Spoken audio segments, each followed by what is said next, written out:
नीलातुङ्गस्तनगिरितटी सुप्तमुद्बोध्य कृष्णं पारार्ध्यं स्वं श्रुतिशतशिरःसिद्धमध्यापयन्ती सोच्छिष्टायां स्रजिनिगलितं या बलात्कृत्य भुङ्क्ते गोदा तस्यै नम इदमिदं भूय एवास्तु भूयः. భాగవతోత్తములారా, ధనుర్మాస తిరుప్పావై మహోత్సవంలో మనం 29వ రోజుకి చేరుకున్నాం. ఇక వ్రతము సమాప్తి అయ్యేటువంటి చివరి ఘట్టానికి చేరుకున్నాం. ఈ గోపికలంతా కూడా మార్గశీర్ష మాసంలో మార్గశీర్ష స్నానం అనే వ్రతాన్ని పెద్దల యొక్క అనుమతితో వర్షమునకై చేసి, ఈ ధనుర్మాస వ్రతం పెద్దల సంతృప్తికై తాము వ్రతం ఆచరింతుమని చెప్పి కృష్ణ పరమాత్మని చేరి ప్రార్థించి పర అనేటువంటి వాయిద్యాన్ని ఈ వ్రతాన్ని చేయించవలసిందిగా ప్రార్థించారు. అయితే వాళ్ళ యొక్క ఉద్దేశం ఏదైతుందో పరాన్ని పొందడమే కాకుండా బయట వాళ్ళ కోసం పరని పొందిన తమ అభిప్రాయం అది కాదు. వాళ్ళ యొక్క అభిప్రాయం ఏంటంటే పరమాత్మనే పొంది పరమాత్మతోటే ఉండాలి అనేటువంటి ఒక అభిప్రాయంతో వాళ్ళు ఈ విధంగా చేస్తున్నారన్నమాట. అయితే మొన్నటి రోజున పరమాత్మని చేరి తమకి ఈ వ్రతం చేస్తున్నందుకు అనేక ఆభరణాలు కావాలని, అలంకారాలు కావాలని, అలంకారాలు పొంది నీతోటి కూడి అలాగ ఆనందాన్ని అనుభవించాలని కోరారు. అయితే ఈనాటి భాషణలో నిన్నటి భాషణలో మనకి ఉపాయ నిష్కర్ష చెప్పారు. వాళ్ళు మాకు ఏ విధమైనటువంటి మేము సంపాదించుకున్నటువంటి ఎటువంటి కర్మాచరణ కానీ, జ్ఞానం కానీ, అలాగే భక్తి కానీ లేవయ్యా, నువ్వే మమ్మల్ని నిన్ను పొందింపచేయాలి అంటే ఉపాయము నీవే. ఉపాయ పరిశుద్ధి అంటారు. ఉపాయం నిష్కర్షగా చెప్పారు. అది ఆకించన్యత్వాన్ని చెప్పారు నిన్నటి రోజున. ఈనాటి భాషలో పర అంటే ఏమిటో అర్థాన్ని చెప్తున్నారు. గోపికలు ఈ యొక్క వ్రతం ఆచరిస్తూ 5వ రోజున మేము పరిశుద్ధమే వచ్చామని ఒకసారి, 16వ రోజున ఇంకొక పరిశుద్ధిని, 2 పరిశుద్ధుల్ని వారు వెలిబుచ్చారు. ఏమిటి అంటే అదే 28, 29 పాశురాల్లో పరిశుద్ధి. ఒకటి నిన్నటి రోజున ఉపాయ పరిశుద్ధి అంటాం. ఉపాయ పరిశుద్ధి అంటే పరమాత్మని చేరి పరమాత్మని పొందడానికి ఇంకా వేరే ఏ సాధనం ఉపాయం కాదు. పరమాత్మ నువ్వే పొందించవాలి, నువ్వే ఉపాయము అనేటువంటి నిష్కర్షగా నిన్ను చెప్పారు. ఈనాటి భాషలో ఉపేయ పరిశుద్ధి అంటారు.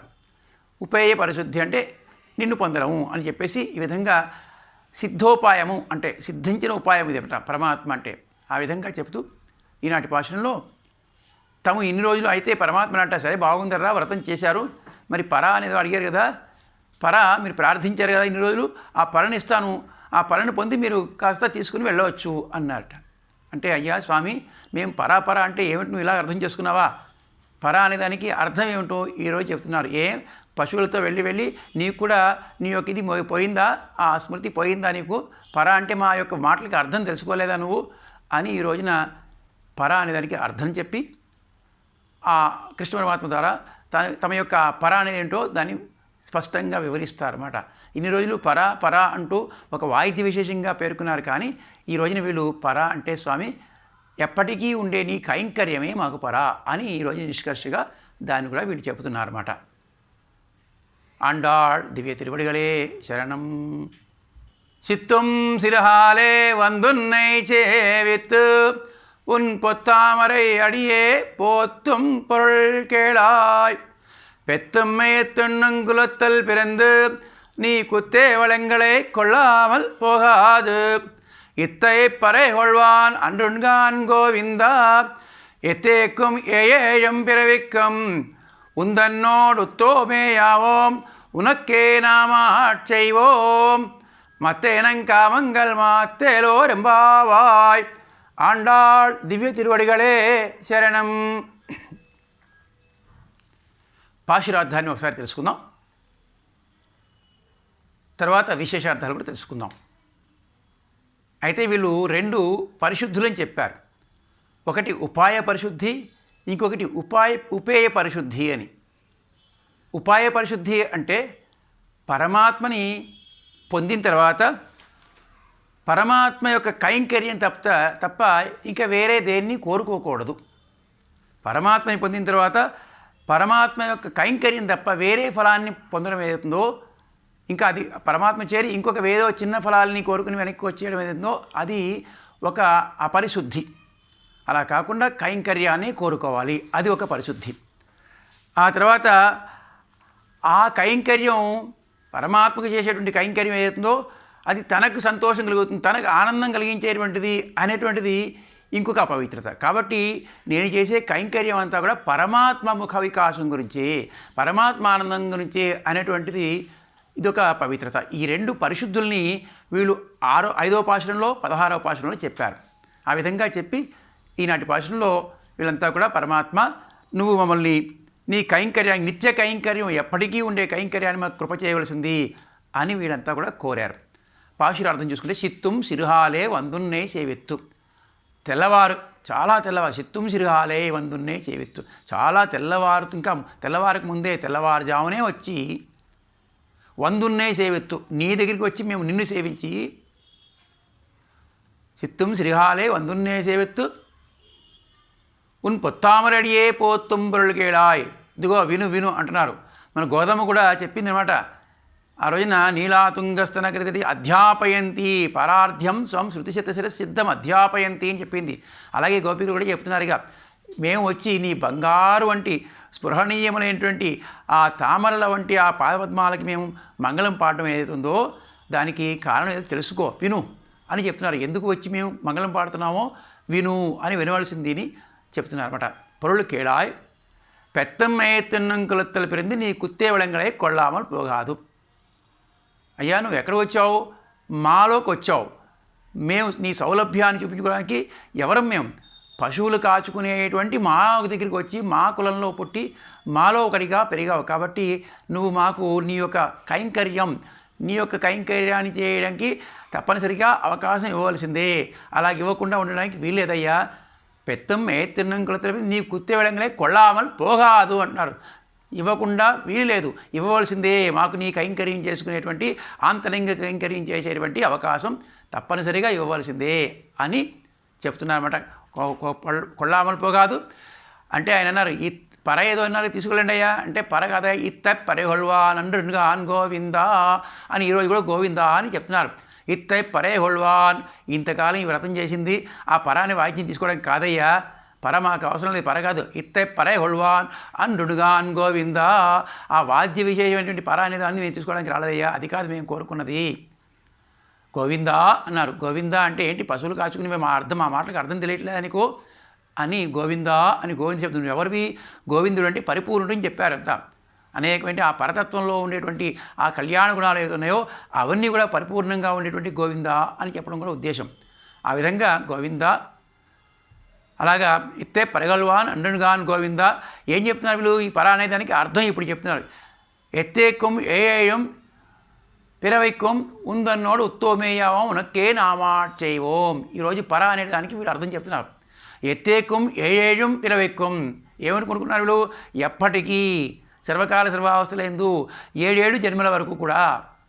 ఎత్తేక్కం ఏయం పిరవిక్కం ఉందన్నోడు ఉత్తోమేయావం ఉనక్కే నామాచైవం, నీతో ఉండి నీతోనే ఉండాలి. ఇంక మీకు మాకు విశేష ఆ యొక్క విలువడ్డం అనేటువంటి లేకుండా నీతోటే ఉండి ఉందన్నోడు ఉత్తోమేయావం ఉనక్కే నామాట, నీ యొక్క అంతరంగ కైంకర్యం అంతా మేమే చేయాలి. ఆ విధంగా అది పర అంటే మా యొక్క పర అనేదానికి అర్థంగా వీళ్ళు ఈ విధంగా చెప్పారు.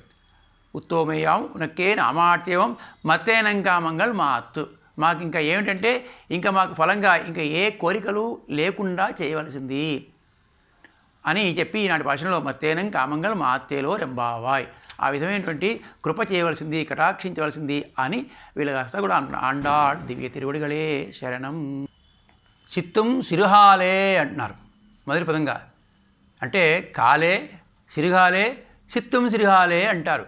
కాలే అంటే కాలం అంటే ఏమిటి అంటే సంసారులంతా కూడా తమ సాంసారికమైనటువంటి కార్యాలను నెరవేర్చుకున్నటువంటి సమయం అంటే బహుశా సూర్యోదయం తర్వాత. అది కాదు ఇప్పుడు చెప్పేది వీళ్ళు, ఆ సమయం కాదట. సిరుహాలే అంటే మత్తినాల ఓసైపళ్ళిత తైరవం అని ఈ గోపికలంతా కూడా పొద్దున్న తెల్లవారుజామున లేచి వాళ్ళ యొక్క స్వవర్ణాశ్రమ ధర్మాలు నిర్వహించే కాలం ఏదవుతుందో అది సాత్విక బుద్ధి. అదిగో ఆ సాత్విక బుద్ధి అది కూడా కాదంటున్నారు.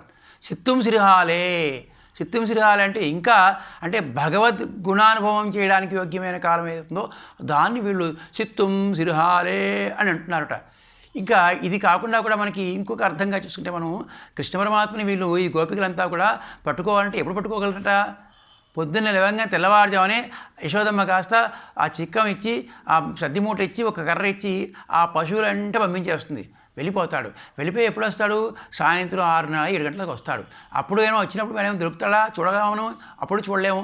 అమ్మ వెంటనే ఏం చేస్తుంది? వేడిని పెట్టి ఆ ధూళి దూసరమైన కుంతలాలను చూసి అబ్బో ఇంత పాపం మట్టి దుమ్ముతూ ఉన్నాడే అని వెంటనే వేడి నీళ్ళు పెట్టి స్నానం చేయిస్తుంది అమ్మ. బాగా స్నానం చేయించేసి పొద్దున్న సద్ది మూట తీసుకెళ్ళాడు, సద్దన్నమే తిన్నాడు కాబట్టి సాయంత్రం శుభ్రంగా వెచ్చగా వేడిగా వండి అన్ని శ్రేష్టమైనటువంటి భోజనాలను పెడుతుంది.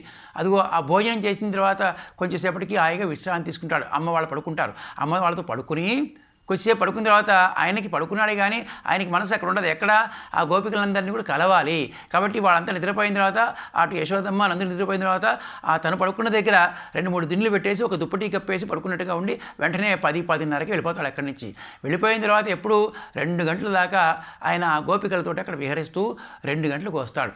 అదిగో అప్పుడు మనకు కనిపిస్తాడు. అప్పుడు దాకా దర్శనముడు. అది సిత్తుం సిరిహాలే అంటే అదిగో అటువంటి కాలంలో సిత్తుం సిరిహాలి పరమాత్మను దర్శించుకోవడానికి మనం ఎప్పుడు వెళ్ళాలి? బ్రాహ్మీ ముహూర్తంలో వెళ్ళాలి. ఎప్పుడంటే 2 గంటలకే మనకి కృష్ణ పరమాత్మ ఇక్కడ కనిపిస్తాడు. కాబట్టి అలాగే ఆలయాల్లో మనకి ఎందుకంటే 4 గంటలకే సుప్రభాత దర్శనం 4 గంటలకే అవుతుంది. అలాగా మరి సిత్తుం సిరిహాలే వందున్నై సేవిత్ వచ్చి నిన్ను సేవించావు అంటున్నారు ఇక్కడ. వచ్చి నిన్ను సేవించడం అంటే ఎవరు రావాలి? నువ్వు రావాలి మా దగ్గరికి. నువ్వు రావాల్సింది పోయి మేము వచ్చామయ్యా అంటాడు. అక్కడ రామచంద్రస్వామి కూడా ఆ రోజు అక్కడ దాకా తనే వెళ్ళి ఆ కొంచెం ఎదురుగుండా ఆ యొక్క గుహుడు కాస్త స్వాగతం పలకడానికి ముందుకు వస్తే ఆయన కాస్త చూసి అయ్యో నువ్వు వచ్చేసావా? పద్భ్యాం అభిగమాచ్చైవ స్నేహ సందర్శనేన చ అర్చితాశ్చే హృష్టాశ్చ భవతా సర్వదా వయం. అయ్యో నువ్వు వచ్చేసావా? నువ్వు వచ్చావు చాలయ్యా, అక్కడి నుంచి ఉంటే సరిపోతే నువ్వు అర్చించినట్టే భావిస్తాం అని ఆయన అంత బాధపడిపోయాడు పరమాత్మ. కాబట్టి వీళ్ళు ఏమంటారు? వందు అని మేము వచ్చాం. సిత్తుం సిరిహాలే వందున్నై సేవిత్తు రావడమే ఒక పొరపాటు. వచ్చిన తర్వాత ఇంకా నిన్ను సేవించి నిన్ను కాస్త ఇంకా పూజించున్నాం. అయ్యా మీరు వస్తే చాలు అదే మాకు పూజించినట్టు అర్చించినట్టు అని పరమాత్మ సంతోషిస్తాడు. వందున్నై సేవిత్తు ఉన్ పొత్తామరేడియే పోత్తుం పొరళ్ళుకేలా అంటున్నారు. ఉన్ పొత్తామరై పొడి అంటే ఇక్కడ ఏమంటున్నారు? వచ్చి ఏం చేశాం మేము? నీ యొక్క స్పృహణీయమైన బంగారం వంటి బంగారం స్పృహణీయం చాలా ఎంతో అందరికీ కూడా అందరి చేత మరి స్పృహణీయంగా అందరికీ పొందాలనేటువంటి ఒక స్పృహ కలుగుతుంది బంగారం. అటువంటి బంగారం వంటి తామరల వంటి ఆ సుకుమార సౌందర్యమైన నీ పాదాలకి నీ పాదములను సేవించుకుంటాం. పొత్తామరే అడిగే పోత్తం పొరలుకేడాయి. పొత్తామర అంటే బంగారం ఎలా ఉంటుందంటే మనకి బంగారం ఏంది మనకి తదేకమైన స్పృహ అందరికీ చెప్తారు మన పిల్లలు. విహాయ పీయూషరసం మునీసుర మమాంగిరి రాజీవవరం పిబంతి కిం. పరమాత్మ యొక్క ఏమిటి స్పృహ అంటే పరమాత్మ యొక్క పాదములు బంగారం ఎందు ఏ విధంగా స్పృహ ఉంటుందో అంత ఆ యొక్క రసాన్ని ఆ పద రసాన్ని మనం ఆ స్పృహణీయమైనటువంటి ఆ రసాన్ని మనం ఆ మునులే మనం కాదు మునులంతా కూడా గొప్ప బ్రహ్మజ్ఞానులంతా కూడా ఆ పాదరసాన్ని ఎప్పుడు తీసుకుని శ్రీపాద తీర్థాన్ని ఎప్పుడు తీసుకుందామా అని అంత ఆశగా చూస్తుంటారట. తర్వాత నమే ద్వేషోస్తి కచ్చి ఇంకా సర్వసాధారణం అందరి దగ్గర బంగారం ఉంటుందండి అంటే పరమాత్మ అందరికీ సులభడే. నమే ద్వేషోస్తి కశ్చిత్ అంటారు అక్కడ. ప్రియ అందరూ సర్వ ప్రియ అందరూ ఆయనకి ప్రియులే. ఇంకా తర్వాత అది చూసామంటే ఒకసారి బంగారం చూసింటే విడవబుద్ధి కాదు మనకి. అలాగే అక్కడ కూడా అప్పటిదప్పుడే అంటే ఎప్పటికప్పుడు అది ఎంతో ఆరాముదే అన్నట్టుగా అమృతంలాగా అతృప్తామృతంలాగా పరమాత్మ యొక్క పాదాలు ఉంటాయి. అటువంటి పాదాలు మేము చూసామయ్యా. అలాగా ఆ విధంగా దాన్ని ఒకవేళ బంగారం మన దగ్గర పోయిందనుకోండి ఎంత దుఃఖపడతాం. అలాగా అక్కడ చెప్తారన్నమాట. యన్ముహూర్తం క్షణం వాపి వాసుదేవో న చింత్యతే సా హాని తన్మహచ్చిద్రం సా భ్రాంతి సా చ విక్రియా. ఒక్క నిమిషం మన పరమాత్మ యొక్క పాదాలని కానీ చూడకుండా ఉంటట్టయితే ఎంత హాని సా హాని తన్మహచ్ఛిద్రం, అది గొప్పగా ఎంతో కోల్పోయినట్టుగా బాధపడేటువంటి అది అటువంటి పాదాలయ్యానివి. ఆ పాదాలు మేము ఇది ఎక్కడుంటాయి, నిహితం గుహాయాం, ఉపనిషత్తులు అనేటువంటి గుహలో ఈ యొక్క పాదాల యొక్క రహస్యం, వాటి గొప్పతనం చెప్పబడుతూ ఉంటుంది. ఈ విధంగా ఉన్ పొత్తామరై అడియే అని నీ యొక్క బంగారు స్పృహణీయమైనటువంటి కమలముల వంటి పాదములు, ఆ పాదములను మేము పొరుళ్ళు కేళా, వాటికి మేము మంగళం పాడదాం వచ్చాయా. ఆ మంగళం యొక్క ఏమిటి మంగళం అంటే అది వినవలసింది ఏమిటి, దానికి లాభం ఏంటో, మేము ఎందుకు పాడుతున్నాము మంగళం అనేటువంటి పొరుళ్ళు కేళాయ్ అని చెప్పడం వీళ్ళ ఉద్దేశం. పొరుళ్ళు కేళాయ్ అని చెప్పి ఇంకా ఏంటి, మే పెత్తమ్మే తున్నంకులత్తల్ పిరందు, పెత్తమ్మే తున్నంకులత్తల్ పిరందు, నీ కుత్తే వళంగళే కొల్లామలు పోగాదు. వీళ్ళు కొడుతున్నాడు, ఏంటి నువ్వు ఎక్కడ ఏమిచ్చావు, ఎవరు నువ్వు, ఆ పరతత్వమే మాలో వచ్చి ఏమిటి, మేమెవరం గోవుల్ని కాచుకుని పశువుల్ని కాచుకుని తినేవాళ్ళం, మాలో వచ్చి సౌలభ్యంతో సౌశీల్యంతో మాలో వచ్చి ఆవిర్భవించావు కాబట్టి ఈ రోజున మాలో ఒకటిగా ఉన్నావు కాబట్టి నిన్ను సేవించుకునే నీ కైంకర్యం చేసేటువంటి అవకాశం మాకు ఇవ్వక తప్పదు అని వీళ్ళు నిష్కర్షగా చెప్పేస్తున్నారు. మేమే నీ కైంకర్యాన్ని చేయాలి. అక్కడంటే నిత్యసూరులు వాళ్ళంతా చేస్తారు, ఇక్కడ అలా కుదరదబ్బాయి, మీ యొక్క కైంకర్యాన్ని మేమే చేయాలి, ఆ కైంకర్యం చేసే అవకాశం మాకే ఇవ్వక తప్పదు అని గట్టి చెప్తున్నారు. పొరుள் కేళాయ్ పెత్తం మేత్తన్నంగులతల పిరందు, నీ కుత్తేవళ ఎంగళే అంటే కుత్తేవళ అంటే కైంకర్యం, ఆంతరంగిక కైంకర్యం అని కుత్తేవళ అంటారు. ఆంతరంగిక కైంకర్యాన్ని చేసేటువంటి భాగ్యం మాకే ఇవ్వవలసింది అని చెప్తున్నాం. చెప్తూ ఎందుకనేట అంటే ఏమనుకుంటున్నావు నువ్వు, నిన్ను వరాహ అవతారంలో వచ్చినటువంటి వరాహావతారం అనుకుంటున్నావు, వరాహావతారం యొక్క ఉద్దేశం ఏంటి, భూమిదేవిని కాస్త పైకి ఉద్ధరించడానికి వచ్చావు, అలా కాదు నువ్వు కదా. అలాగే తర్వాత వరాహావతారం వామనమూర్తిగా వచ్చావా, లోకాలని కూడా కాదు కదా. కాబట్టి ఆయా సమయాల్లో వాళ్ళంతా వచ్చారు, కానీ ఇప్పుడు మాలో ఒకటిగా వచ్చావు కాబట్టి మాకే అవకాశాన్ని ఇవ్వవలసింది అని ఇక్కడ చెప్తున్నారు అన్నమాట. చెప్పి పెత్తం మేత్తన్నం కొలతల పిరందు, నీ కుత్తేవళంగళే కొల్లామలు పోగాదు. అయితే సరేలేండ్రా, కొంచెంసేపు మీరంతా ఆ యొక్క సేవ చేసుకుని కైంకర్యాన్ని చేసుకుని సమర్పించుకుని తీసుకుని వెళ్ళండి అన్నట్ట.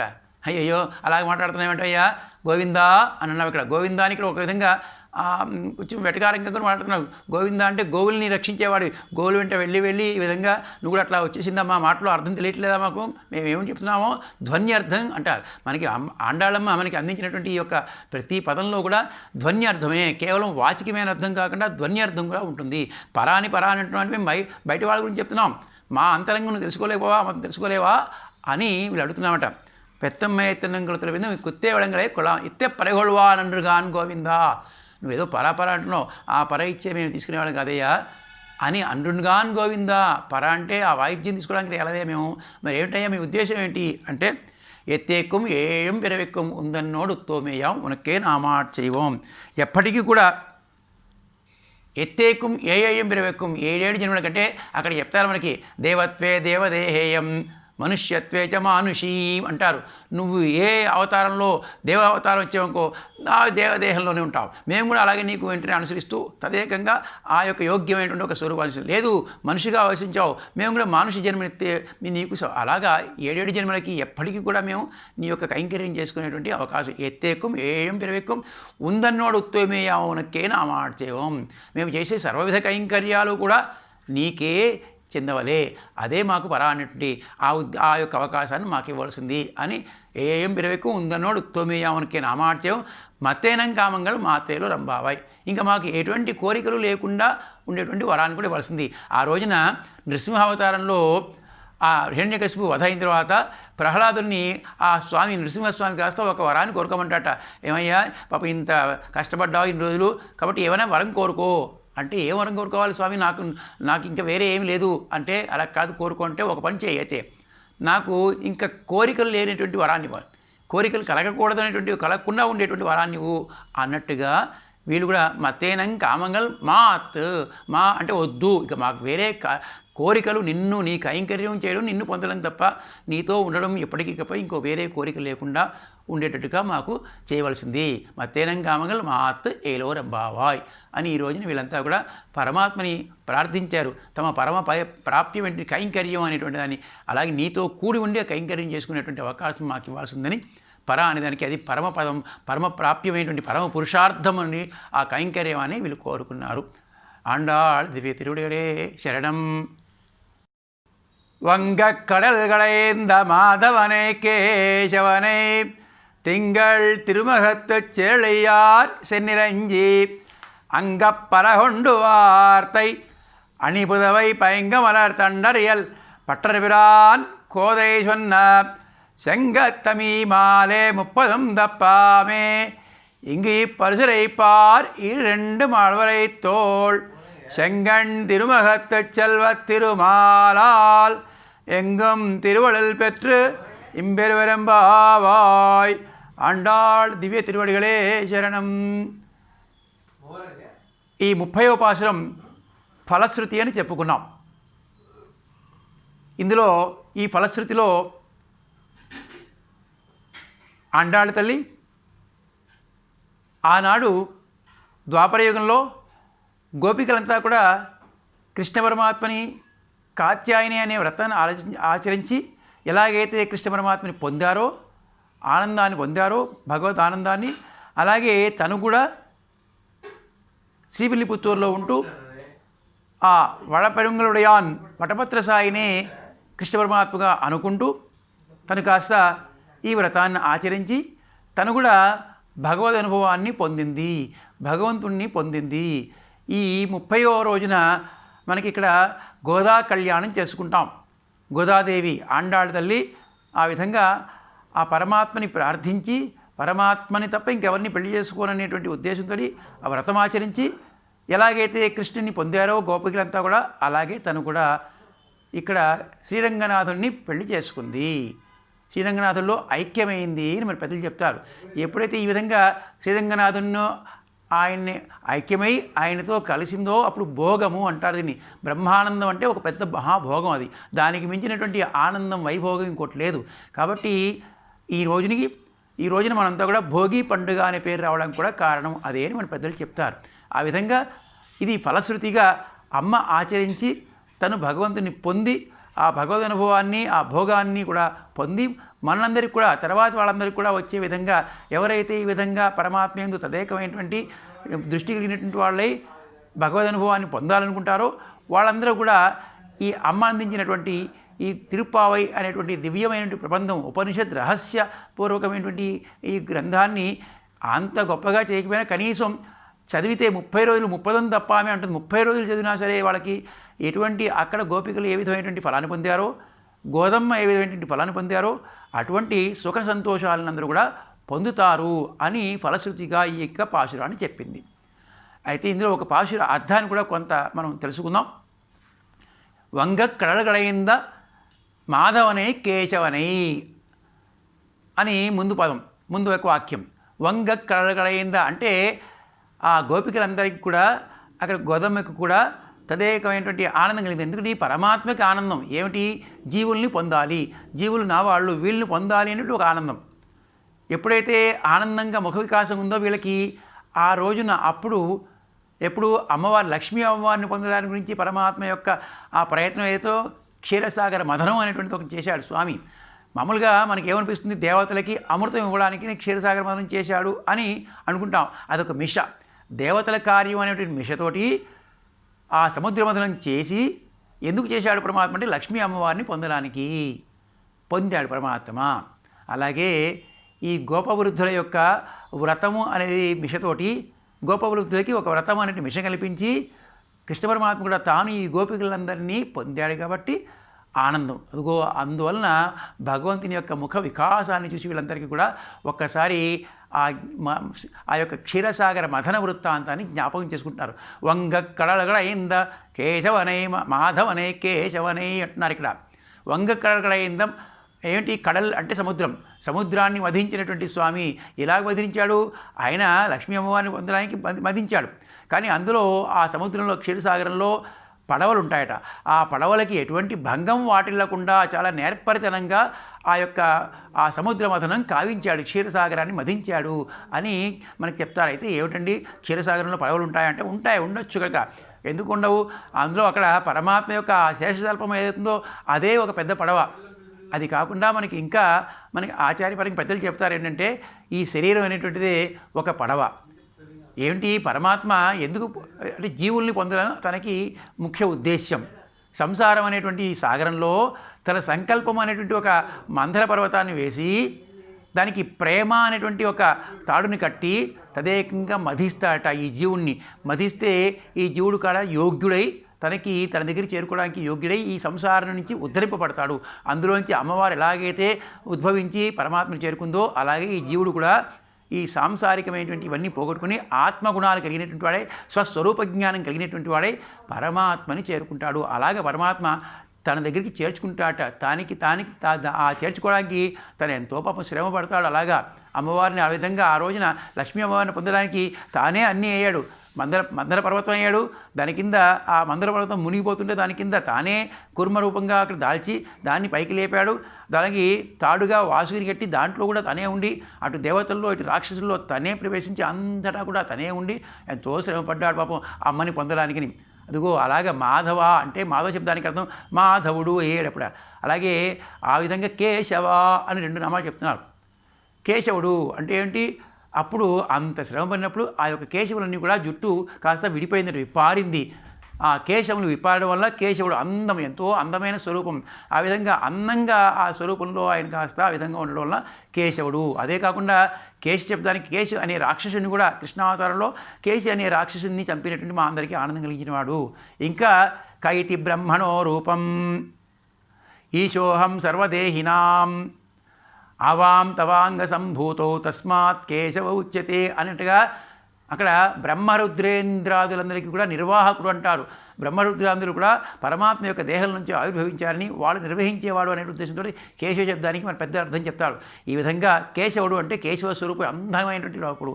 ఈ విధంగా ఇక్కడ మాధవ కేశవ అనే 2 నామాలు చెప్పడం వల్ల, మాధవ శబ్దాన్ని చెప్పడం వల్ల అక్కడ మనకి ద్వయమంత్రార్థం. మాధవుడు అంటే శ్రీమత్ అంటే శ్రీమన్నారాయణ చరణో శరణమహం ప్రపద్యే అని కదా ఆ ఇందులో పూర్వవాక్యం అయితే శ్రీమత్ నారాయణ చరణో శరణం ప్రపద్యే అన్నట్టుగా మాధవ శబ్దాన్ని ఇక్కడ ఉంచడం వల్ల ద్వయమంత్రార్థం కూడా అమ్మ ఈ యొక్క దివ్య ప్రబంధంలో తిరుప్పావై దివ్య ప్రబంధం అంతా కూడా మన ద్వయమంత్రార్థాన్ని మనకి చెప్పింది. ఆ ద్వయమంత్రార్థం మనకి ఆనందాన్ని కలిగించే ప్రత్యేకమైనటువంటి ఆనందం కలిగిస్తుంది. ఆ విధంగా కేశవనై మాధవనై అని చెప్పారన్నమాట. ఇక్కడ కేశవనై వంగక్కడల కడైందా మాధవనై కేశవనై తింగళ్ తిరుమగత్తు చెరళయ్యారు శనిరంజి.